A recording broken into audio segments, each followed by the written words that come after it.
Pasikataya. Repepe Siko Poshikataya. Oh, Laya Maya Kosheke Siko Pesikataya. Maita la Mosaya. Oh, Libraska Deus Karabas Kamashanta Kosekata.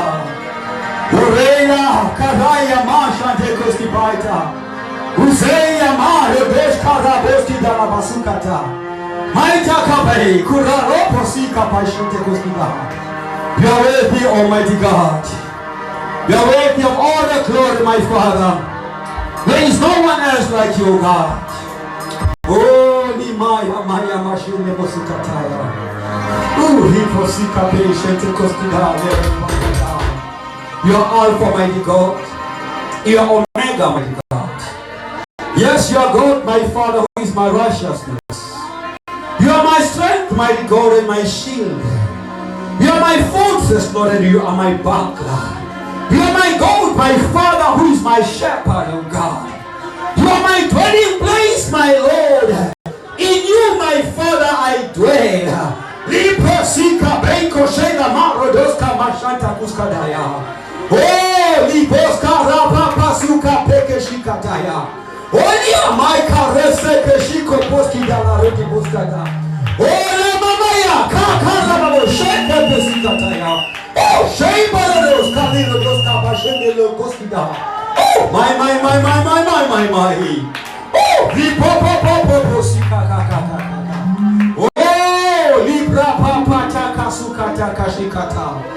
Oh, my take a pay, Baita Kuska Bashula Poskida. What a mighty God we serve! Oh, what a mighty God we serve! The angels bow before you, oh my God. They praise and worship you, Lord God. They adore you, my Father.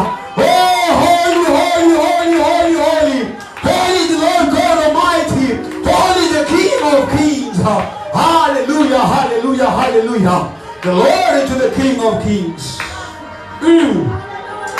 Agekhoshena uNkulunkulu. Ulithwala lenzindiso yethu. Umsomandla Nkosi yami. Nguthixo esikhoseni ayenkosi. Kuba bonke Thixo agekhoshena uNkulunkulu. Ulingeba sakho simile ngonaphakade. Uyingcwele Nkosi. Uyingcwele Sabeka somandla. Uyingcwele. Oh, methena khomlenya mabanga bomlilo. Ulohamba ngamafu. Wena uThixo ingcwele. Uye wofika malakho. Ah, mighty Jesus. How great is our God. How great is our Father. Libro sakata boshanta kasukata. Hey, Maika Rega Maiko Rosata Moshkadaya. Oh, Maita Kabai, Ragosta Basheti Rosataya. Oh, Liprosikata Papa Shaka Sukataya. Thank you, Father. Holy Spirit, Lord God, I honor you, my Father. I worship you, Almighty God. I glorify, Lord God, your name. There is no other God, my Father, greater than you. You are the author, my Father, and the finisher of my faith, my God. Lord, you make me forsake, my Lord, to honor you, Lord, to worship you, to glorify you, mighty God. I am a vessel, my Lord. You are God with the potter and the clay in your hands. Let your kingdom come. Let your will be done in the mighty name of Jesus. Oh, precious Jesus. Oh, precious Jesus.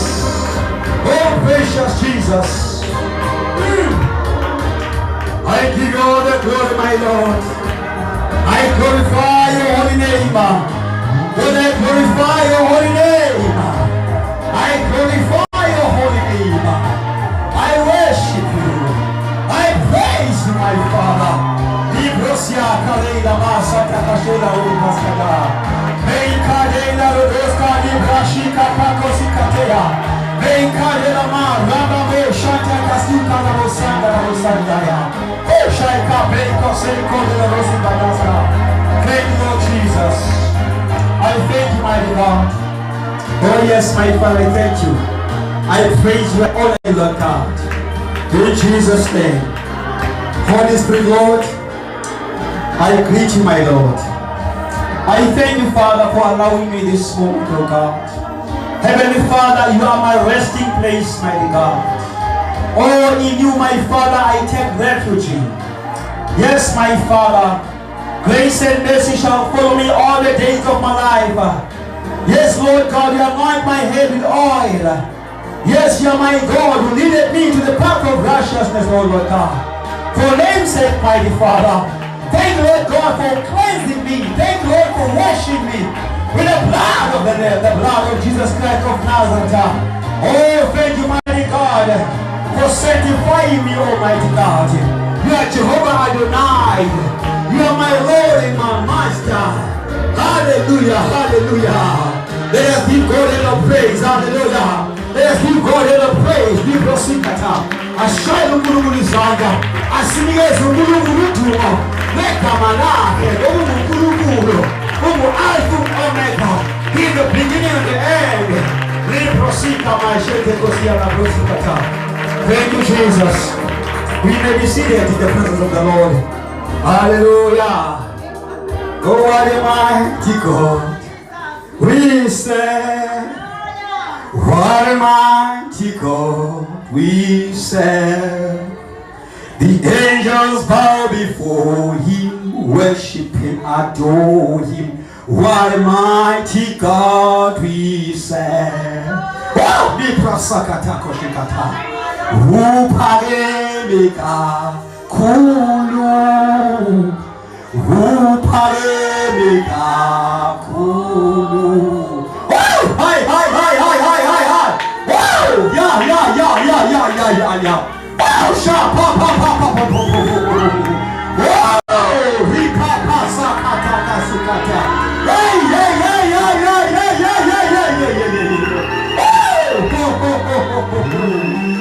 My.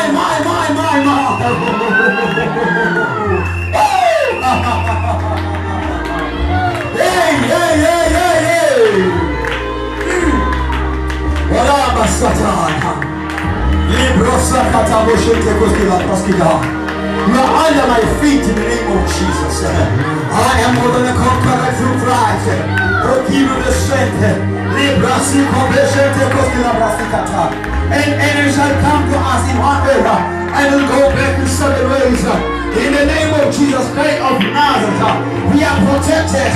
We are covered by the wings of the Almighty God.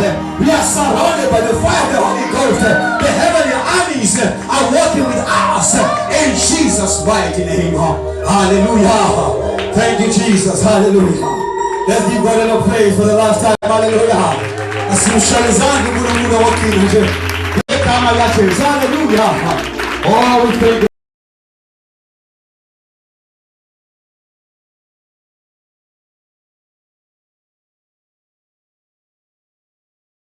Lord Jesus. Oh, Baba, oh, Santa, oh, Shantaya. Ya mama. Ya mama, shake this Katia.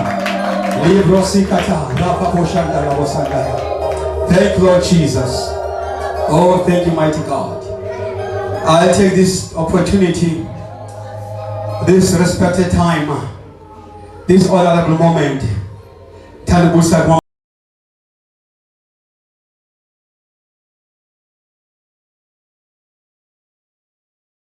to the Apostle Mambela, get Kamalangosu Jesu, and I also greet my wife, Mam Peter, get Kamalangosu Jesu.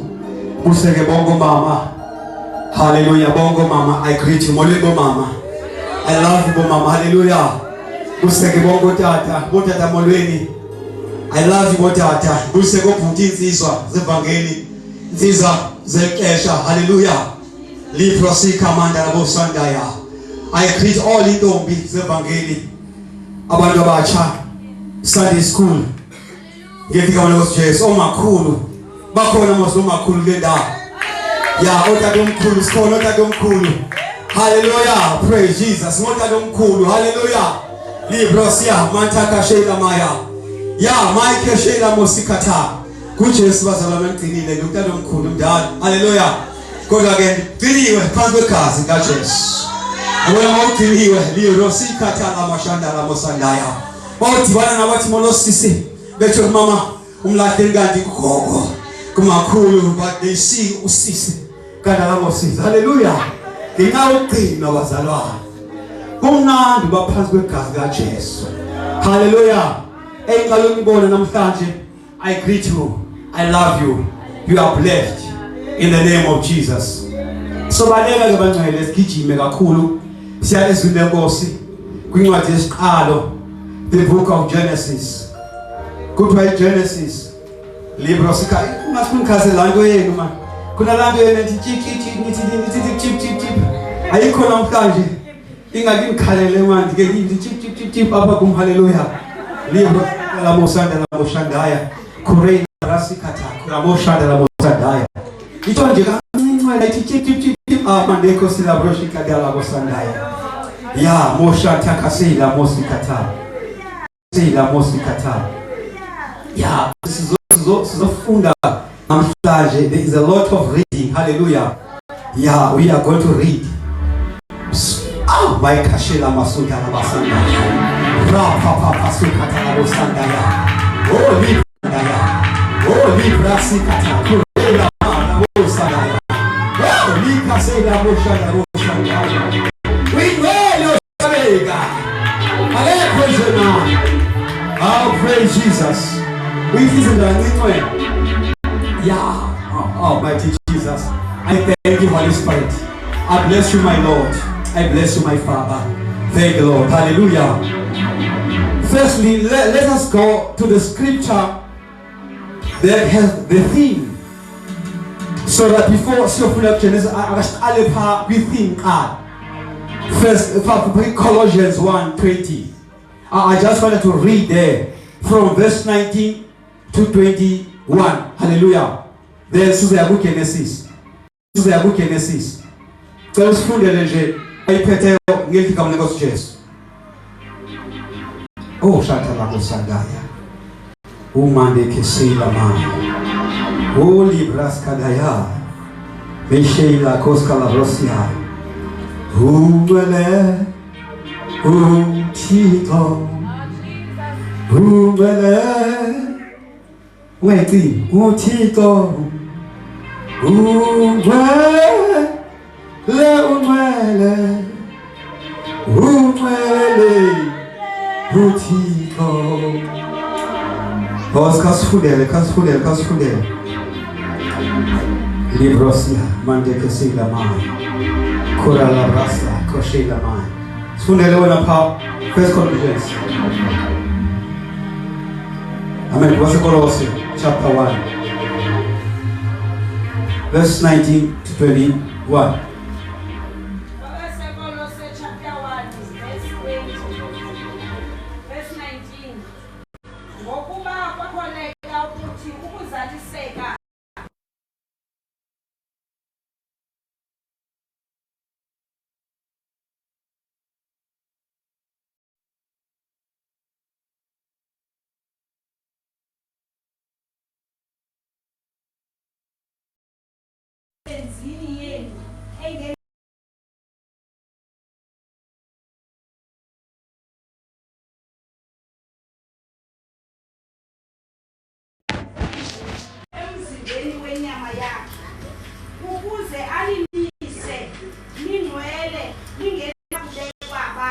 Amen.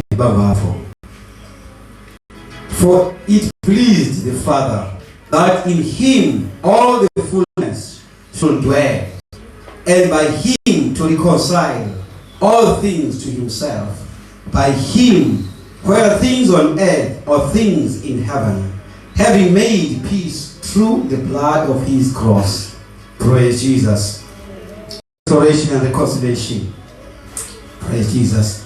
When you restore, restoration is the act of bringing something to its origin. Kukawubuyisela into kwisiqalo sayo. Kwimeko yayo yangaphambili. You restore it. Glory to Jesus. When you reconcile, kumawenza uxolelaniso. Hallelujah. Whereby reconciliation, there is peace, there is healing, there is a restoration at the same time. Because usabuyiswa izinto. Lord Jesus. So we are going to read the book of Genesis. Genesis.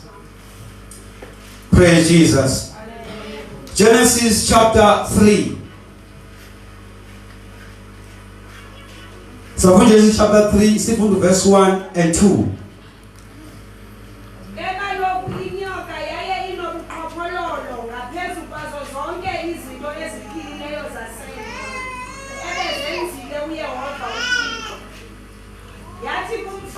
Uchilona okunene uThixo ukuthi zeningadli kuyo yonke imithi yomyezo. Wathi kumfazi inyoka eziqhameni zemithi yomyezo singadla ke eziqhameni zomthi osemyezweni phakathi. Uthe uThixo zeningadli kuzo zeningaziphukumisi ezenife. Amen. Iyapha uThixo 7 verse 7, 8 and 9.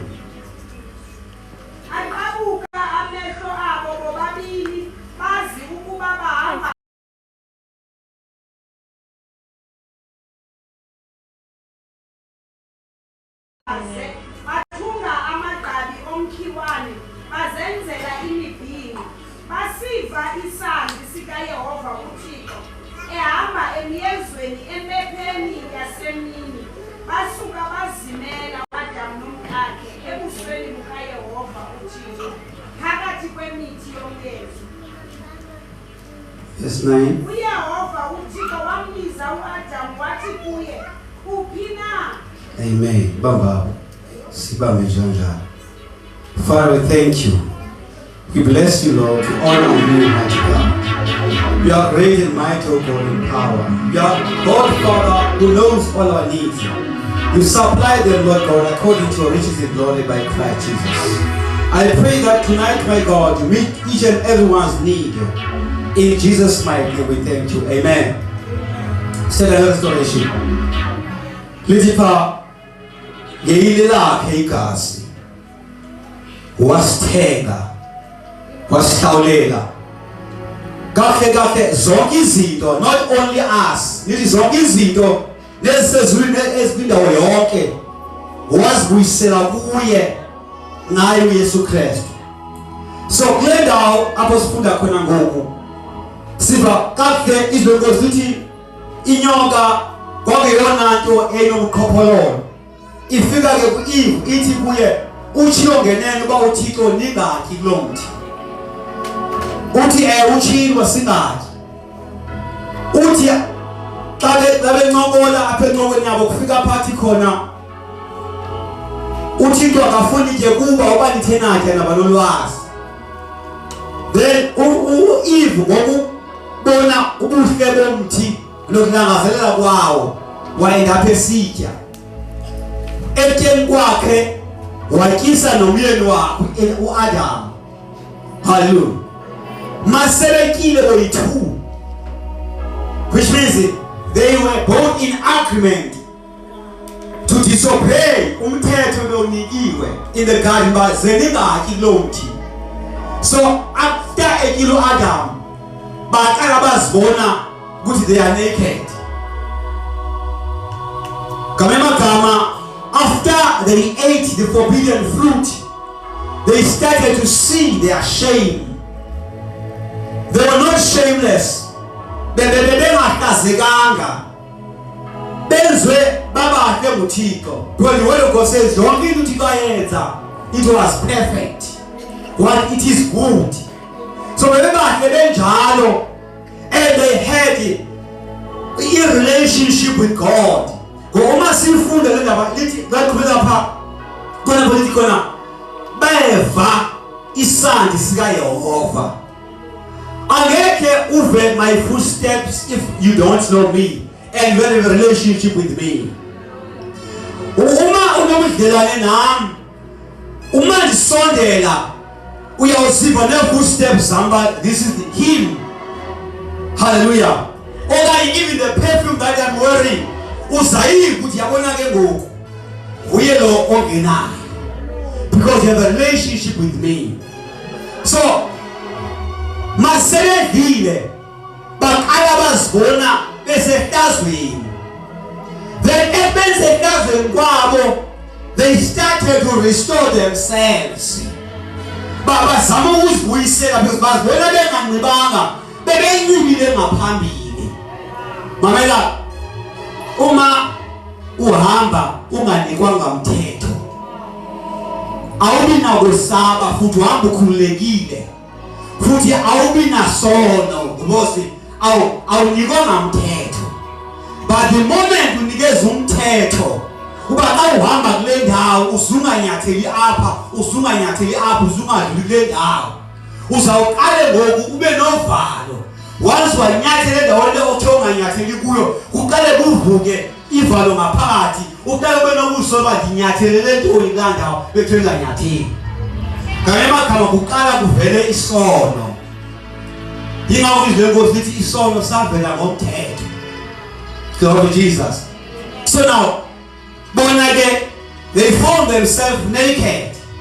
So they tried the way to clothe themselves. Bathatha amahlahla okanye amagaba emithi bathunga yona bawanxiba. Masebegruwe njalo ngoba uThixo bazalwane uyafika kuqala akuxele okanye akuwonishe then asuke bese ke fika uSathane naye afika athethe zakhe indaba. Kube kuweke ngoba uthatha indaba zikaSathane na. Kase uthatha indaba zikaSathane uyabuya futhi uThixo aphinde avele. Glory to Jesus. Mamela, I believe uma uwenza into wrong okanye awuza kwenziwe wrong, your spirit inside of you siyaqaba hayi asuyenza. No.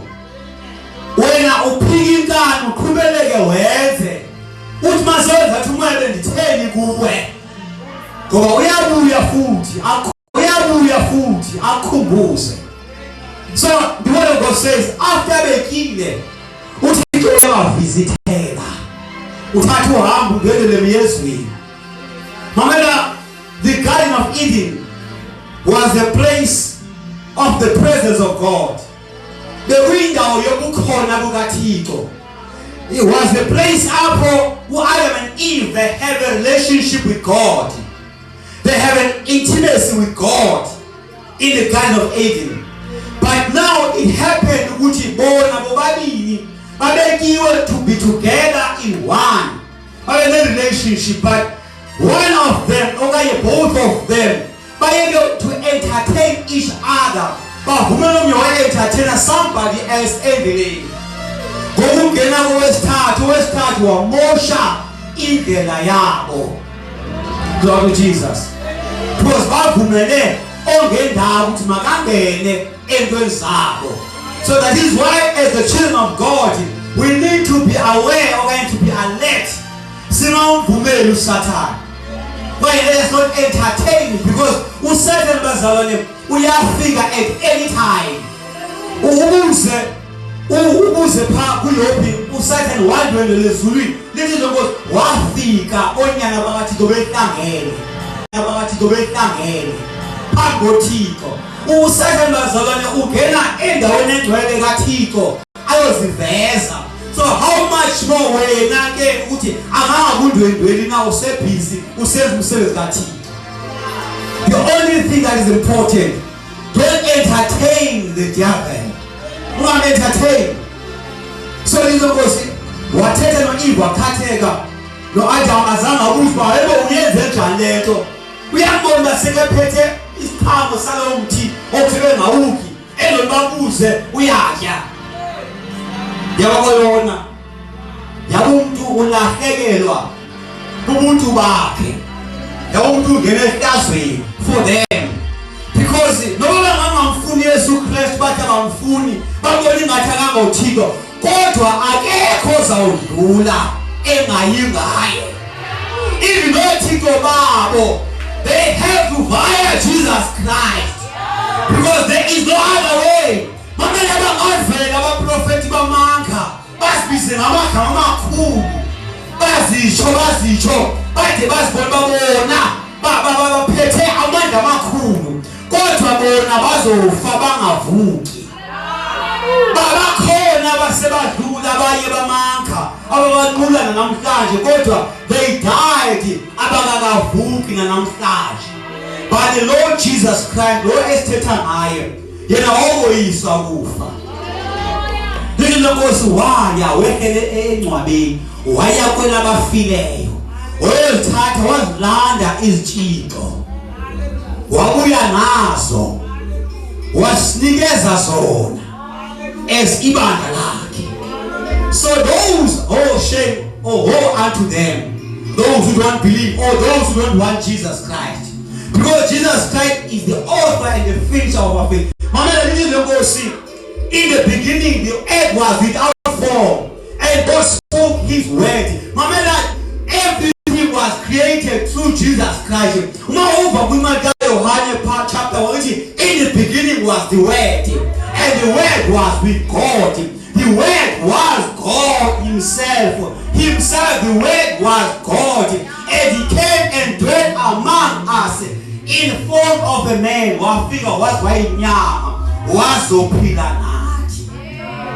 Glory to Jesus. He came to save us. He came from heaven to earth to show the way. Hallelujah. From the earth to the cross, my debt to pay. Holy Brasikata. Wawehla ezela ukuzosisiza. Wayemnqamlezweni ukubhatalela okanye uhlawulela amatyala ethu. Lord Jesus. Wasekenyuke lezulwini masevuya ebuyancwabeni. So abayithu bahlelwa ebona ubukhosi babo. Let us make men and give them dominion. Let them have dominion. You can imagine being a king over everything. Then overnight you lost that position. So Sister Shalalani, kodwa boyinkosi. So balahlekela ubukhosi babo. Masebefika uThixo ebakuthi ngubani not uThixo asesa yakho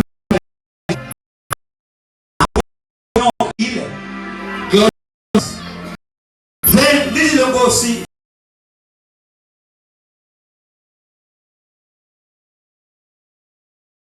uluthando.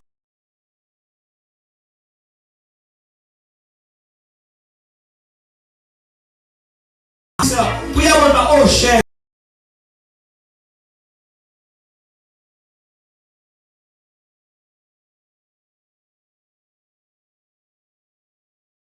okay into zokuba ngamatata. You can imagine zokuba amatata. Amatata yasaba.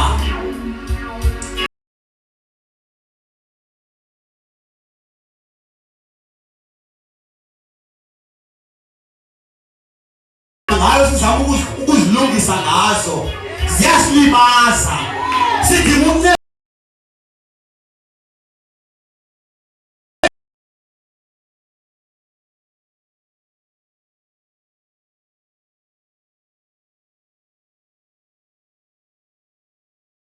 we need God to be right.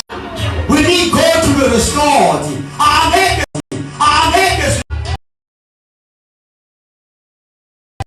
Sidinga Yesu basilungisa. Uthixo abancibise abakhele izilwanyana. Atabanci he is restoring them. Waba restore uthixo uthi uyabagxotha emyezweni bayakhutshwa in God's presence. Then basebegcwalile Nkosi phaya verse khona lapho chapter 3 from verse verse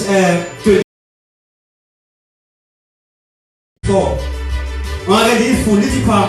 Also for Adam and his one of us to know good and evil, and now lest he put hand of the tree of life and live forever.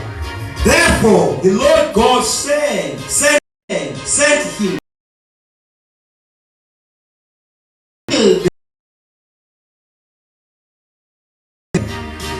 Verse 24. So he came, and he placed cherubim at the east of the Garden of Eden, and a flaming sword which turned every way to guard the way to the tree of life.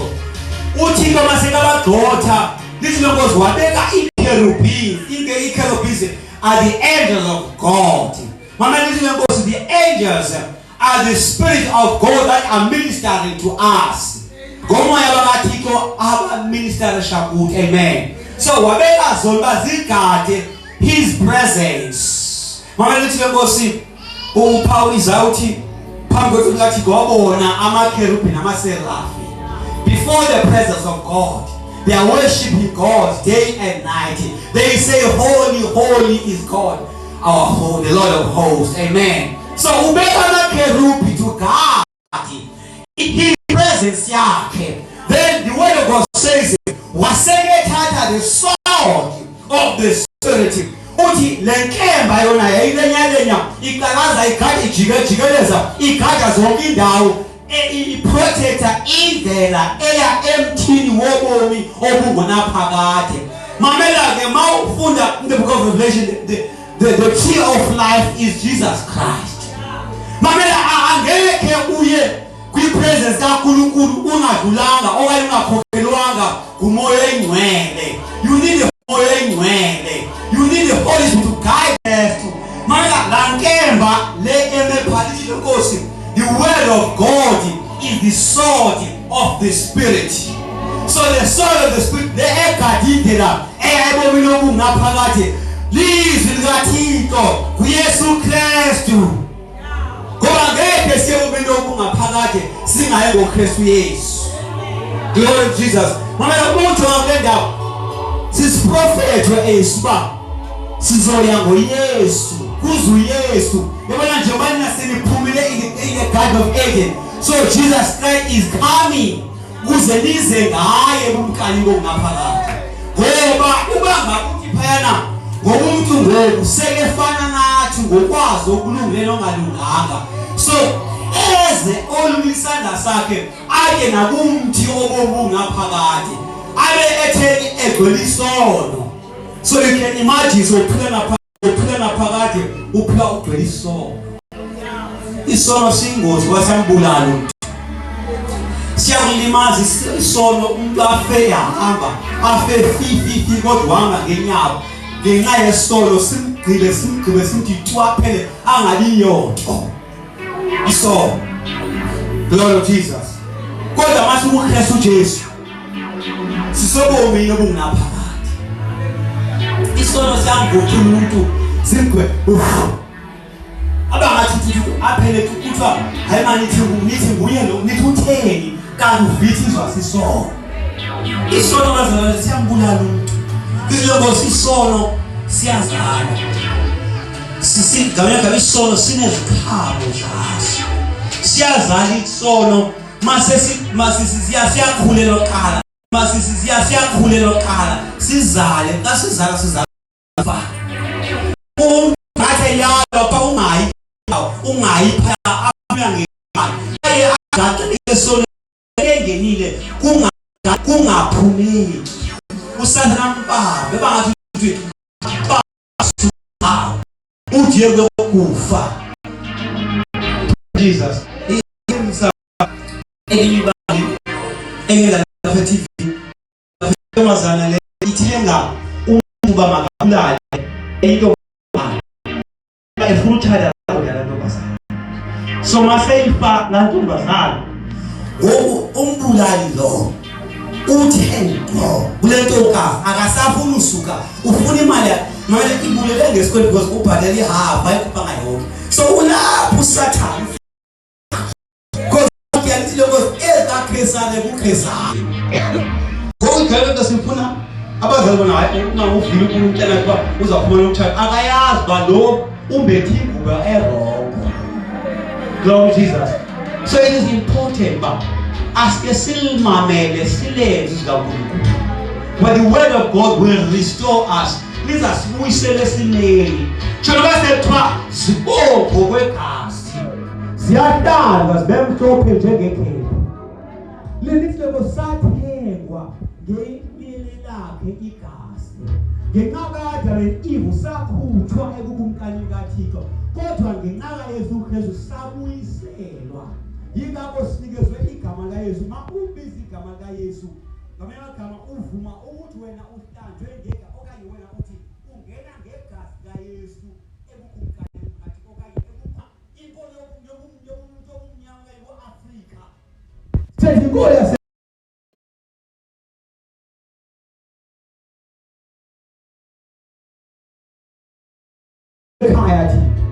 inkolo yasezulwini, inkolo kaThixo umdala.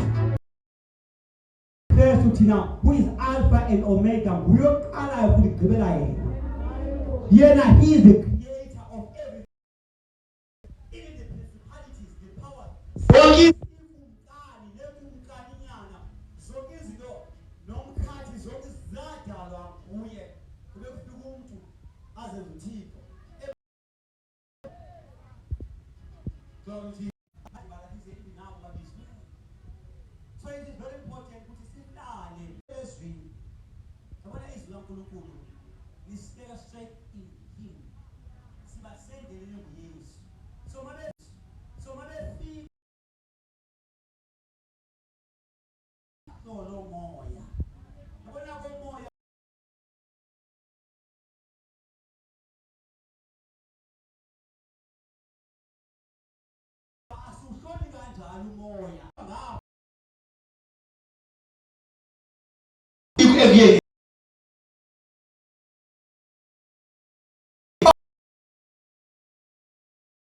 Kwazi bahlolo moya kuzathi manje nakuyesu ebhayi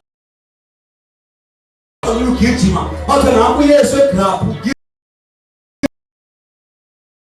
George uyugijima ngoba into awukwazi hlolo awunaso. So it has died. Kwenziwa i-substitution.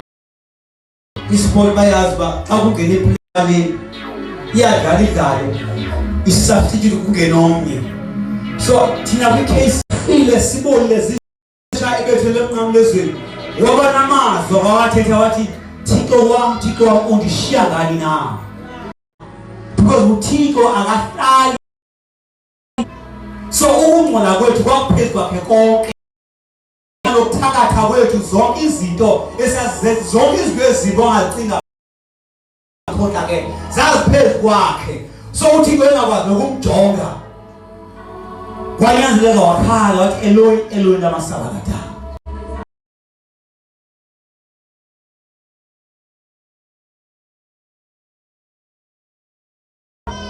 Kuthi mawuthiwa restoration and reconciliation, Jesus Christ died.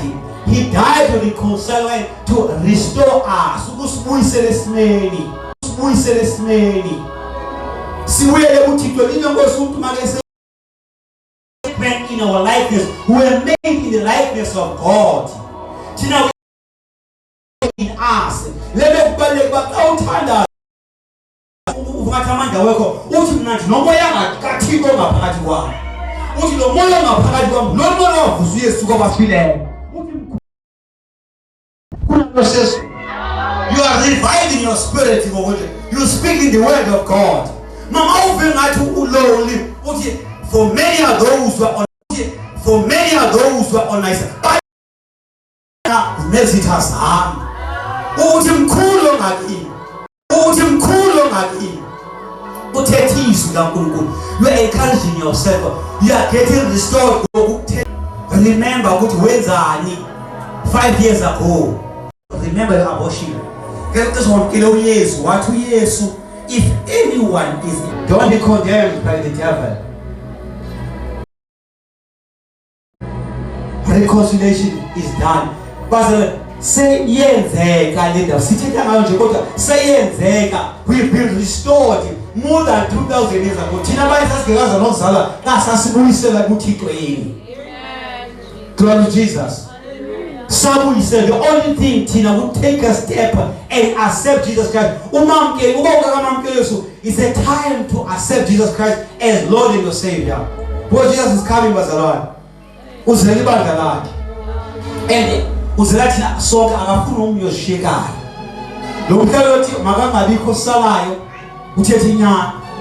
But all of us, even abantwana baka Sunday school, if you understand izwi kaNkulunkulu, mawukwazi understand the wrong or the right, wena kanye ufanele insindiso. Awuzosindiswa ngabazali bakho. Kuba kukhona lento yabantwana babantu basindiswe asicacimba basindiselwe yena. Abasindiselanga noma umfundisi wakho akamufundisela wena. Well, you need to be born again. You need Jesus Christ in order for you uzohlangana nenkosi. Yilona lithi lenkosi ma sekethathi ibandla. Bawuthi ababimbelele ebhedweni one ashiye komnyango omnye. Kuba omnye nomnye you have a personal relationship with Jesus. Akekho umuntu odlelana ngomnye kuThixo. Noma unkosikazi wakho noma umyeni wakho awunabudlela noThixo ngaye. Wena Yesu cha. Lord Jesus. Lena ngobuseni ngaThixo ufike ukulibale ngaye kuwe noThixo. Because the time ulibale kuye awusuba nexesha noThixo. Praise Jesus. Hallelujah. Because abantu they love ukuthi baba entertain bazothi konke bakhothi basike balibaze ukuthanda nabekhuzini. Kanti you are here to worship God. Sisemkholweni kaThixo sidinga ukuncedwa nguThixo. Because indlela unless sihambe without him, we need him. Praise Jesus. So uzele thina. Remember, zonke ezulahlekeleyo is the time to clean them because now you are a new creation in Christ. Ungavumi ngawe. So gula. Speak the word. Uthi Nkosi ngemivumbo yakho ndaphiliswa. You have restored me. Receive that healing. Uthi umfundisi nalento uthi dicela undixole izono zami. Ingasuthi I receive the forgiveness of my sins. Because sometimes makeke ucela uxolo kuThixo you awuzukwazi naxa exolele because ucelile awuvanga exayo uxolele. So the best thing is to receive forgiveness. Uyamkele lento yoxolelwa nguThixo. Uzamkele ba mina I am restored by God. Mamela ngoba ingaba ngokwasenyani uzibona ngathi awukakabi restored. Kodwa spiritually you are being restored. Once you accept that you are restoring your spirit, umuntu angaphandle uyalandela. Lord Jesus. So baleki ba the first thing first. Moya wako. Moya kaThixo. Zazi ba usisidala sikaThixo. Uthi mnandi umntwana kaThixo. No matter what is happening, we have been restored to Christ. Let's say, let's say in the book of Romans chapter 5.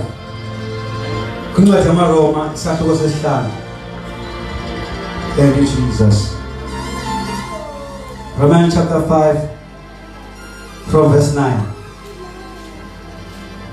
Romans chapter 5 from verse 9. Verse 9 to 11. Okay, let me start from verse 8. But God demonstrates his own love toward us in that while we were still sinners, Christ died for us. Much more than having now been justified by his blood, we shall be saved from wrath through him. Verse 10. For if when we were enemies, we were reconciled to God through the death of his Son, much more having been reconciled, we shall be saved by his life. Verse 11. And not only that, but we also rejoice in God through our Lord Jesus Christ, through whom we have now received the reconciliation. Verse 8.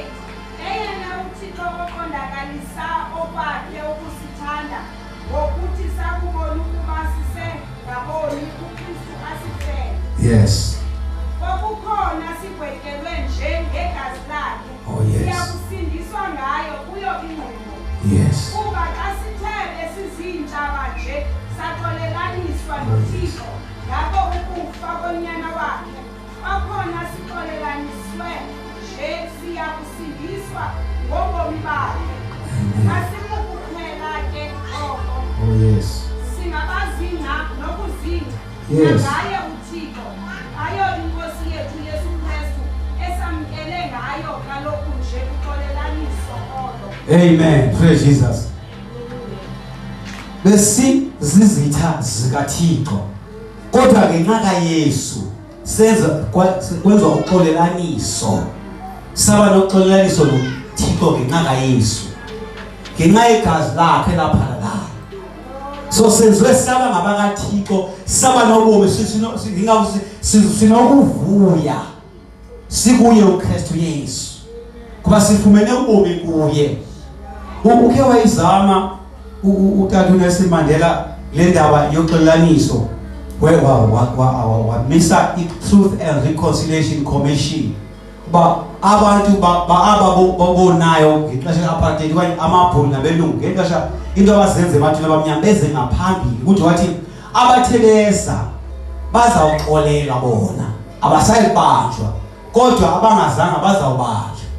Wayenza they came abanye bavele bathetha into abezenze abantwini abamnyama but olapho uxolelaniso azange lifane lolu kaKristu Yesu because nazi izinhliziyo ezibuhlungu ebantwini abanye bagcwala impindezelo.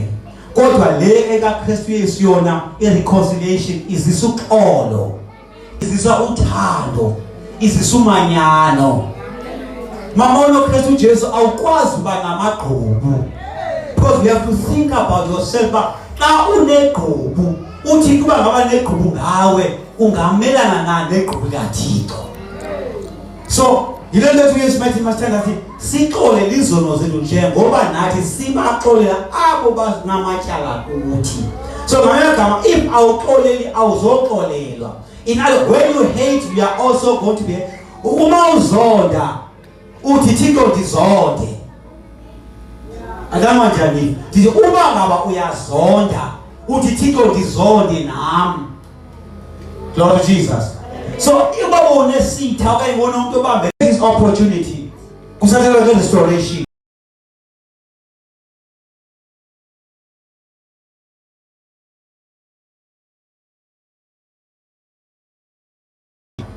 Ba ukhona lo unembambano na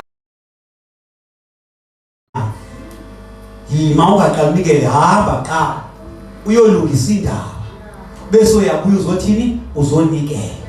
So tonight uba ukhona ombambe ngeqhubu because bazana sifuna ukuya ezulwini nento awungabanjwe nainto encinci mayingakubambi. Mamela uma mkhona lingalisa betsukwini ngosango olumqinwa. Mna nje ngibele picture ke thina sesikhule silusa kunocingo le-trust lapha kuthe elalini. Ola cingo belixinaniswa. Ibhokho besithima singena phaya ubifake nje inhloko izashuka kodwa ibingaphumeli ngapha yonke uboya bebushiyeka. So you can imagine isono siyazithela asiyatheki kuThixo. So incamathele kuwe lento yegqubu ufanele uhambe udibana noYesu. Uyakwazi ukungena ngenhloko kodwa igqubu ithangeni malendawo. Ngenxa alikwazi ukungena lizokudonsela emva. Ngenxa yegqubu ungangeni. Okanye singefika uYesu kunegqubu onegqubu in other words ukuthi you are out of his presence. Because ma presence kaThixo you are in him uwe wonke ugcwele uphelele akho nto engaphandle. You are in relation, you are in intimacy with God. Kodwa awunegqubu kusho ukuthi kukhona this thing eqaleni. Anabona ndiva awuncokole nomuntu kufika omnyama eqaleni kwakho ngokuncokola then you pay attention la muntu oseqaleni kwakho into ayithethayo lo onayo kwelicala uyadisturb kwenye phazamiseka So same applies ma unegqubu ngokanti usebukhona bukaThixo ungafuni ukulisusa kuwe hayibo unalo nje uyafuna awufuni ukuba uthi mina le ngiyawufanele bakhona abantu abatho njalo athi ngiyawuthi ndife ngingazange namxolela leyo yona izokubamba uba ngathi uthi kuThixo yes akuvuthixo futhi azenze lento ozicelayo kodwa nakufanele ungene kubumkani ungakwazi ungena ngenxa yegqubu because unento ngakumuntu lebo wenzani but you need to forgive akekho ulibale kodwa you have to forgive abantu bayathi forgive and forget awuzolibala kodwa uzawuxolela because you are the child of God uma ungaxoleli uyala yindlela nje positive straightforward uma uyazi izwi lokho uyala ukuba ngumntwana kaThixo ngoba uThixo abakhe banje ngaye bafuze yena uThixo egcwele nje uxolo nathi sigcwele uxolo ngoba singabakaThixo sigcwele ubukhosi sigcwele ubuthixo phakathi kwethu kugcwele ubuthixo so kufanele singavumi ngathi sometimes uzawubanjwa zizifo ukaba kuthene ingasuki kunkandi igqubu elibingasuki lo mbambileyo yena akazi ukumbambile lento kubaleke umuntu akaxolise okanye xa ebonile ezocela umxolele because ba omxoleli yena ukhululekile wena ongaxoleliyo ubophelelekile so it's very important when you forgive that is restoration uma ufuna uba restored phuma Nkosi yami in order for you to be restored and reconciled with God you need to know who are you in Christ how uzazi ungubani uKristu because ungazazi ungubani uKristu angekho restoreke ungathandaza ubeke izandla ngephuma impanda ungarestore because you don't know who are you in Christ because you are a new creation in Christ mawuzazi usidalwe esitsha ngoba ukhohlakeleka kangakanani zazi bangoku umntwana kaThixo inkohlakalo ayisekho futhi ubikhona into inkohlakalo I come against you right now you are not my portion you are not my friend uthi inkohlakalo you are my enemy I am the child of God uma unenzonzo wena nzonzo you are not my portion I am the child of God I walk with Jesus uthi kodakalo khawuhambe nabakho ngajama noYesu ngoku ngavumi ngawe yala ngawe suvuma ngoba selefika senekulukuhla yesikhona abanye umuntu sometimes ngiyafuna shema ukumphilela uYesu cha alikwazi kwala usikathethe kamnandi dinona bayifunda kodwa usikathethe kamnandi asuvuma yala ngawe ngoba usebenza nayo ifika kuimba kathetha kabuhle kabubi uthethe kahle uthe uthilo ngenene balingakhe kungobe sazi naye kakefika uzathetha kamnandi athi kungobe sazi that is why we need to know the word uthi kumethi no Joshua uthi pa remember this book of the law ngesuka emlomeni wakho because muhamba ngale ncwadi wama ngezwi angekhe ube nakulahleka nakuphambuka endleleni kodwa uzahamba ngoqola it's a high time tonight asimenge inyawo zethu I don't know what is happening empizweni yakho ngoba ziba into Thixo le ofuna kubuyisele kuyo I want to take this opportunity maybe there is this person ombambileyo yes yazba yes siyazana siyanqobola wethu kodwa deep down in your heart umbambile call yombambe ngayo it's your time God wants to restore your life ayibhlungu ngoba bazalwane usindisi ukhonza uThixo ophilayo usikodwa bena umuntu ombambe ngenhliziyo uthi kodwa ngeke azaphumelela ngoba unegqubu ngakuye lo mazwi abuyela kuwe wonke ngoba ungaba lento zonke ngokomhlabeni but this is the short life impilo semhlabeni emhlabeni imfushane abane grace bafika ku 100 years no 80 years. Kodwa 100 years is very few years as compared to eternal life. You can imagine eternal life ubomu unaphakade apho songasazi ufa khona kodwa uphile enhlungwini. Kwathi Nkosi mase kufika ixesha lomgwebo lithi even isihoko siyawulahlelwa in the lake of fire. Sawulahlelwa phi? Emlilweni kwalona kwasona isihoko indawo apho kuthomendwa khona abangezanga kuhle. I-punishment yavuka, indawo ebuhlungu kawuva ngaso, kodwa kwasona sizawulahlwa ngenxa yoba kuze sekugwetywa kusefuneka abantwana bakaThixo baphile peacefully. So yonke into efollow sisihoko izolahlwa nesihoko, ilahlwa in the lake of fire. No Satan, wathi Nkosi, the lake of fire yenza uba uSatan ayolahlelwa khona naphakade. So you can imagine mele picture naxa utshanga umlilo. Kubuhlungu ukutshanga umlilo bazana, kubuhlungu ukutshiswa yi-vapor, umphunga, ubo imbiza xa ibila la msuphuma pha, ukutshise kabuvu, ukutshise kabuhlungu ude ube into emnyama. So you can imagine xa uthe utshange ngoku in the fire, inyama inyibilika okwe-plastic, inyibilike iphinde ivuke ibuyele, iphinde inyibilike, sitsho isikhalo ubuhlungu obungancamkiyo bunaphakade awuphokoda ubuhlungu. So Jesus Christ came for us basibele bobunaphakade. He came to restore us. Nalento obongathi isarhuqisa kangoma mna ndiyafuna umsebenzi lwesu uthe kahle ndizimisele kodwa ikhona lekutsala kodwa iyandonsa. Makuthela restoration is to remind you ukuthi who are you in Christ. Uzazi uba wena ngubani kuKristu.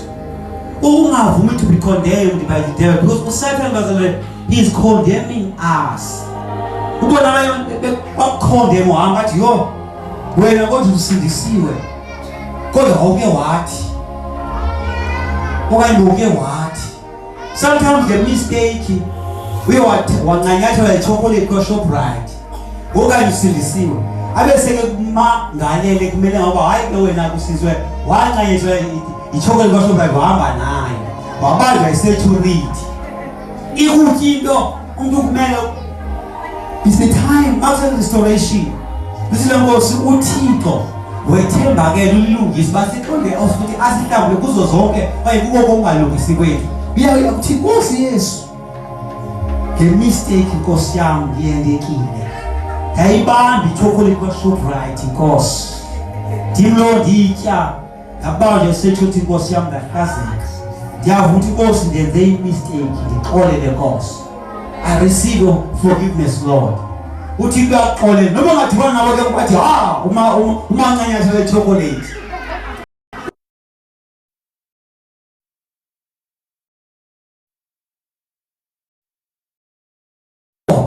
Ungavumi ngawe.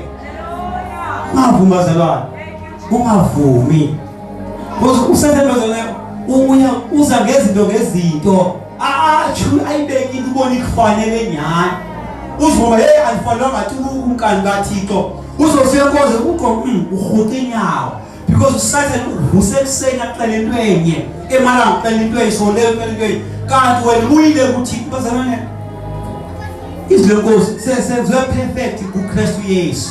So mazisenzeka uYesu ufele zona kanye ezo yona kanye le eyawoyisa khumbula uYesu ufele yona kanye. Buyela kuThixo ngoba kwenziwe uxolele sixolelwe ngegazi kaYesu. Sizongena ngoKristu Yesu bazalwane. Singabanjwe into ezingenamsebenzi ezinto zenze sidonsele emva wena songasakhonzi kakuhle noThixo. Ukwenye impesha umuntu ofika elenkonzweni zikubamba ukuba ufike late ngoba lokhu ziyakuphazama ziyakudonsa. Kodwa xa uzazi ungubani kuKristu Yesu angeke uvume ngawo. Ungavumi ngawo. Ubukhona kule ndawo uthi Nkosi Yesu ndincede nalebe sayibambile ngifuna uhlukane nawe. Lo bese ndibambile iza ngaphambili zothandaza nawe. Just come forward, we pray with you. Thixo akhulule. Uyazazi ba yena shebe sambambile Hayi ibisandibambile le. Yena ndiyamthanda Yesu. Kodwa I want to be restored. This is your time. Time of restoration. Zikhona abantu ezisibambayo eziphazamisayo. Sometimes umuntu ostadishiza uthandaza. But awusafana qala. So yandwendwela ufana ujikele. Lapho na ujikele ufunda umgcube eyi1. Ungamethithe nanga ngithiwa uyolala okanye ulibana ngaloo. God, you want to be restored. But what you don't utsho ngabazalwane silivile izwi lithi pha ngenxa yegazi kaYesu sarestorwa sabuyiselwa ebuthixweni ngegazi lakhe saxolelaniswa noKristu Yesu. Glory to Jesus. Uba ukhona futhi Yesu, I want to invite you. Yes, you are ecaweni futhi necawe yakho kodwa tonight sithetha ngoYesu. Awukamamkela uYesu abe yinkosi nomsisi wempilo yakho. Thatha uYesu. Mthatha umenzo wakho.